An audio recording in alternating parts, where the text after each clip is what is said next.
What's going on, everybody? This is Joe, and I am back with another Theros Beyond Death pre-release pack opening. If you are new to this channel, maybe you don't know, but for those of you that have been around for a while, you're aware that pre-release packs are absolutely my favorite kind of sealed product in Magic the Gathering. I have opened, I believe, more pre-release packs here on YouTube than anybody else, and I'm willing to be proven wrong on that, but I don't believe I am. And because of that, I'm going to keep it going. I love them. I just love them so very much. And so, first of all, this is a little bit of a different camera setup than I've used before. Please let me know your thoughts on whether you love it, you hate it, or you're somewhere in between.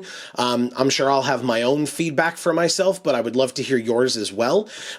With our new camera that we got for our wedding, this is something that I'm trying out to see if it makes things a little bit easier for me and a little bit better. But again, I would still love to hear your feedback on things. So without further ado, let's rip into this pre-release pack. There will be a code in here. I will get to that at some random point in the video. And please be aware that the codes are one per account. So if you've already used one, you cannot use another. Here is the D20. It's not going to be very focused, but yeah, there's the D20. The 20 is the Theros Beyond Death set symbol with the returned mask. So we'll set that off to the side. And then we have our packs. I will make sure that the code is in the correct direction. It is. So that is great. And we start, let me see where the best place to set this up is. The packs can go here. As I said, a little bit of trial and error for you as I try out some new things. So here is our first card. Good, we can put it there. The Archon of Sun's Grace is my promo. You can see the foiling pattern there, which is very, very nice. Again, once again, thank you to our lighting setup, but that's a really sweet card in foil. The wings look amazing, like the whole Pegasus, or Archon, I guess in this case, is in everything's in foil. Usually the main focus of the art is not in foil, which makes the card fine, but like the majority of it is not in foil, and like then the background is all shiny. This is gorgeous looking though. I love that. All the wings and the feathers and everything. So cool. So there's an Archon of Sun's Grace, plus a pretty sweet card. I don't know that like it's going to be super high valued in foil more so than it as a rare. Like this'll, this is very good for limited. Let's put it that way. So for any deck that we would make with this, that would be something. So let's pull the packs forward, and we will start with our first pack with Theros on the front of it. Get out of here, box. You're in the way. Okay. And in this pack, we have... Well, my hand is blocking everything. There we go. A Karametra's Blessing. A Deny the Divine. That's a cool counterspell. I got by that at pre-release more than once. A Wrap in Flames. A Nexus Wardens, Temple Thief, Hyrax Tower Scout, Wings of Hubris, a Flicker of Fate, Thirst for Meaning, a Funeral Rites, Dream Stalker Manticore is my first uncommon in this pack. Daxos, Blessed by the Sun, is my second. That's pretty good with Archon of Sun's Grace. That's got 2 white pips on it. And Eutropia the Twice Favored is my third. This card is also very sweet. I didn't get to use her during pre-release, but I did get to use her during our preview stream on the channel. Sponsored by Wizards of the Coast. And my rare or mythic in this pack is... a Temple of Plenty. So I have not opened any Temple of Plenties. I've gotten plenty of Temple of Enlightenments if you watched our midnight pre-release opening that we did live at the midnight pre-release.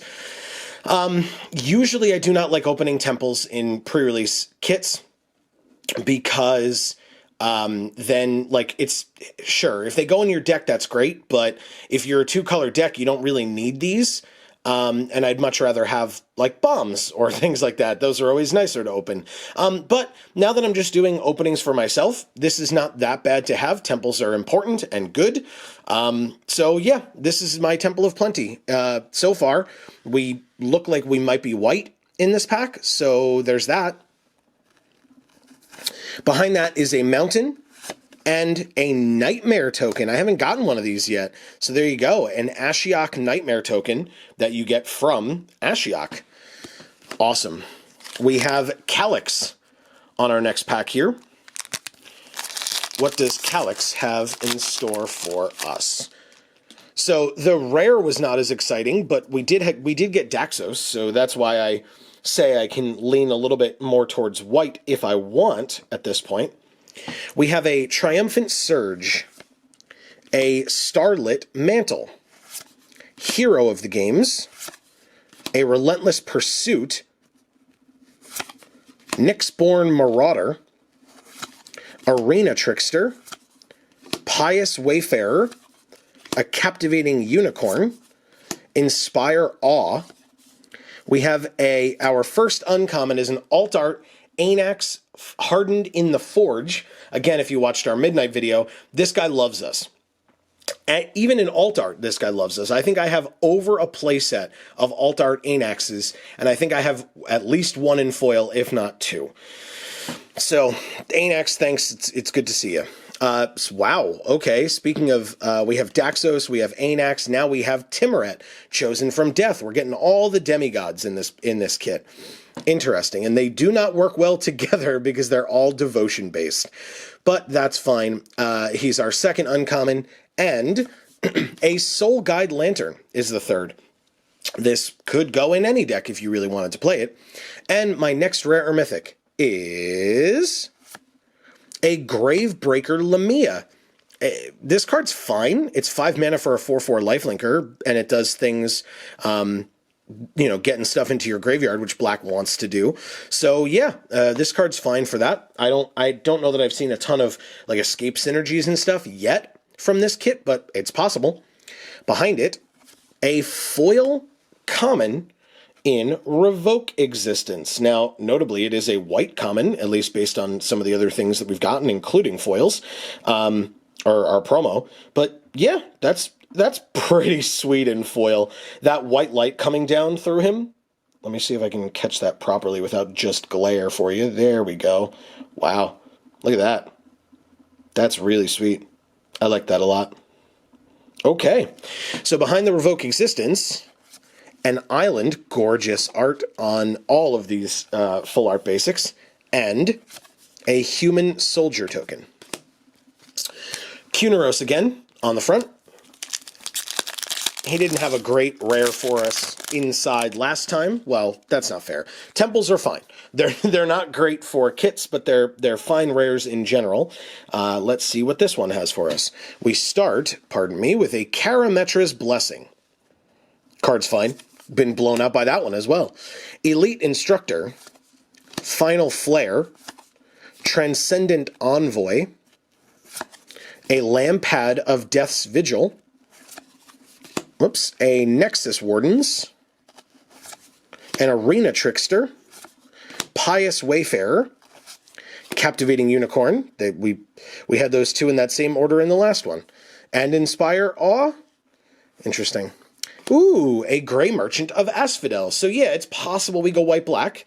We saw Daxos and Timuret. We have the Gravebreaker Lamia and stuff. Now we have Gary, or aka the Gray Merchant of Asphodel. Yeah, that's not bad. And he's our first uncommon. A Thundering Chariot is our second. This goes in any deck if you want to put it in there, and I like this card. And an Escape Velocity. This card's fine, I guess. I haven't had a chance to use it, and I haven't seen it used to great effect, so I'm not that excited about it. And our next rare mythic is... yeah, wow. Pelucranos Unchained. We might be able to move away from white and play him, that's really sweet. I haven't seen any, like, sick green that we've opened, but this guy's great. And, I mean, talking about, like, fueling escape and stuff, yeah, Gravebreaker Lamia will help with this a lot. Pelucranos is very good. Very, very good. He's a 6/6, and then he's a 12/12. Behind Pelucranos, a Forest, appropriately, and a Satyr token. Okay, we are halfway through. We have 3 packs remaining. We have Calyx on the front of this one. Let's see what we have. Okay. Sometimes I open packs weirdly. Sometimes I don't, but sometimes I do. Watch Champions Rise. Okay. Well, we start with an Omen. With Omen of the Sun. Followed by Triton Wave Rider. Underworld Ragehound. Naiad of Hidden Coves. That card's cool. A Gift of Strength.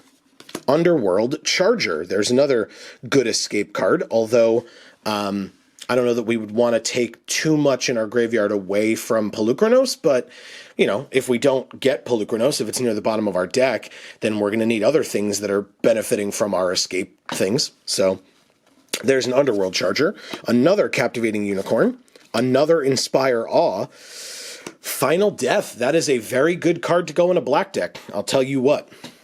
Very, very good.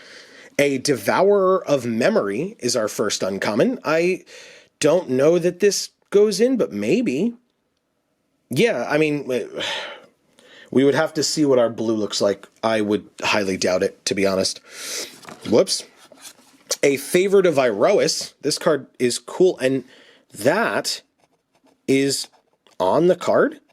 That's really weird. You see that splotch? I'm going to get it a little bit closer. I apologize if it gets all wonky. But right over the word soldier, there's like an ink blot. Because I didn't do that just now. That was on the card. And it is raised off the card. Like it might be like some excess ink that dripped onto it or whatever. Because I was able to feel it with my fingernail. But I don't know that I'll be able to like scratch it off necessarily. And if I do, I don't know what it'll do. But yeah, that's a slight misprint there. Which is, I mean, usually a good thing. But I don't know. It's weird. But there's a Favorite of Iroas, and as you saw, a Destiny Spinner. This card's great. So yeah, if we're going green-black, this one's not bad at all. And our next rare or mythic is an Elspeth Conquers Death. This is a very good card as well. Maybe we splash green? Does that make sense? Is that even possible? I guess the problem is, right, Pelucranos needs a green to use his fight.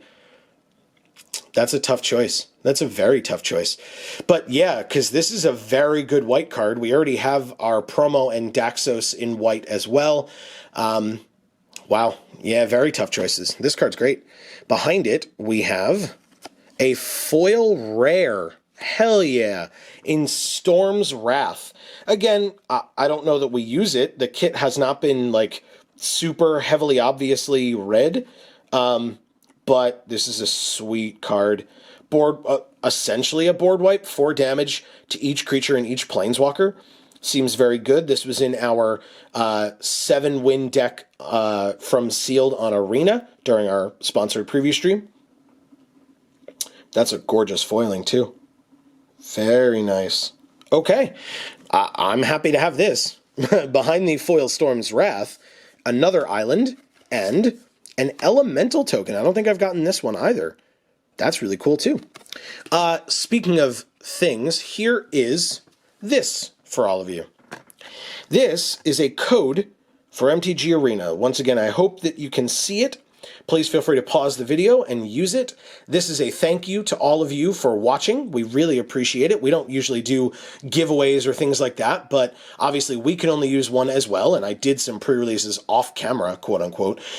So we got our own, and we want to give the rest to you. So this is our thank you to you for being the awesome people that you are. As I said, please be aware it is one per account, so if you've already used one, you will not be able to use that one. And if you do get it, please feel free to sound off in the comments and let people know that you got the code and that you used it, just so that, you know, people aren't like wasting their time and stuff. But thank you as well. That is for all of you from us. It is quite possibly the least we could do, but besides actually genuinely saying thank you. But there you go. We start with a Stern Dismissal, a Glory Bearers. Come on now. Ichthyomorphosis. I love this card. The Portent of Betrayal did not want to stay in my hand here. Aspect of Lamprey, the just deeply disturbing art. There's a couple. Like, this is not as bad as Eat to Extinction, but my God. A Flummoxed Cyclops. Altar of the Pantheon. Nylea's Huntmaster. Inspire Awe again. We have, what, a playset of these now? This card's not good.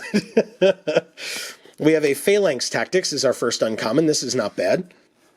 We have a One with the Stars. I do not love this card. I won't lie. Like, I understand it gets rid of a creature, but I don't love it at all. It just feels bad every time. I never saw it played, ever, at pre-release, and anytime anybody asked me about it, I told them, I was like, I don't know, I don't really love it. And a Clothis' Design. I have not seen a ton of these either, but this one seems good.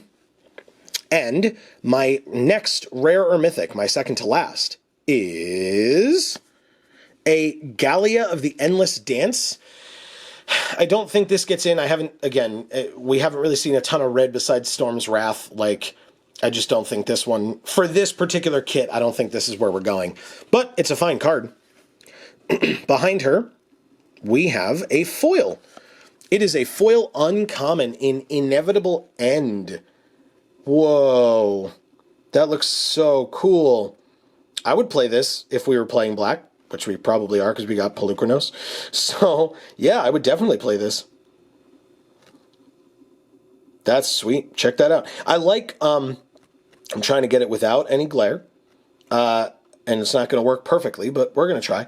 I like that the black is actually in foil. Like, the black that he's standing in front of is actually foiled out. Usually you're like, oh, a card's super dark, it's not going to look great in foil, but like, I think the black looks just as good in foil as like the background behind the two people on the left as well. That is awesome. I love that. All right, Inevitable End, followed by a Plains and add cards. Okay, we have one pack remaining. It is Elspeth. Let's see what she has inside for us, shall we? It's the last pack. We already got a Pelucranos as our mythic in here. We got a Temple. We got a cool promo. Let's see what else this might have for us. We have a Vexing Gull to start. Good card. A Stampede Rider. Whoops. A Gift of Strength. Blight Breath Catoblepas. Again, maybe it's Catoblepas. I don't know, but I say Catoblepas. Venomous Hierophant. These are some good black commons that we're getting in this last pack. Chained Memory. Hyrax Tower Scout. A Satyr's Cunning. Hero of the Pride. A Shimmerwing Chimera is my first uncommon in this last pack. Setessan Petitioner is second. Again, if we go green instead of splashing green, this one will be fine. And a Sage of Mysteries. Not really doing blue in this kit. It wasn't really heavily represented, but this card is interesting. And my last, rare or mythic, unless I get lucky with a foil, which I think there is one in here, to be honest with you, is another Temple in the Temple of Deceit. Again, you can watch our Midnight, but I already have a foil one of these, so a non-foil one is fine, I guess. But this is a 2-Temple kit, which is not what you love to see. I won't lie. Behind it, a foil in Thirst for Meaning. It's a foil common, but good God, look at that. That's so gorgeous. So cool in foil. Really nice. We've gotten some nice foils in this kit, to be honest with you. Really, really nice. Behind Thirst for Meaning, a Swamp, and a gold token. I haven't gotten one of these either. Yeah, I haven't gotten super lucky on the tokens, I guess. But yeah, interesting. Okay, well, I guess I will leave you looking at Pelucranos. Let me know what you would have done with this kit. This is also something else that I'm trying, is not doing a deck tech afterwards, but again, let me know what you think. If you want the deck text to come back, I can do that as well. But yeah, for now, I think that this deck would have used to be either black-white splash green for Pelucranos, or just straight black-green and kind of abandon my promo and Daxos. But Timoret, I believe black almost certainly goes in with Gravebreaker Lamia, with the Final Death that we opened, with Timoret, etc. And then the question is there green to support it, or black or white to support it? You all got, have the benefit of going back and forth and letting me know your thoughts. So yeah, please let me know what you think in the comments down below. Like I said, please let me know what you think of the lighting setup and the new camera setup down in the comments below. I would love to hear your opinions, because I'm not certain. Like I said, I will be looking at it myself, kind of discerningly, and try to figure out if I like it or not, but I would love to hear your thoughts and opinions as well. They are very important to us. Let us know if you were the person that got the code. Best of luck to everyone who tried. And thank you to all of you for watching. Whether you got the code or not, please know that we appreciate it. So for now, from us here at the Geek for All family of channels, I have been Joe. Please feel free to check out the other stuff on this channel if you like Magic the Gathering. If you like video games, we have the Video Games for All channel. We have a Gluten Free for All channel. The Video Games for All channel posts twice a week. Gluten Free for All is very sporadic, but we will be getting more stuff on there when Amy has the opportunity. She is very passionate about it and is doing an amazing job. And as we always say, in whichever video of ours you watch next, we will see you all next time. Thanks, everybody.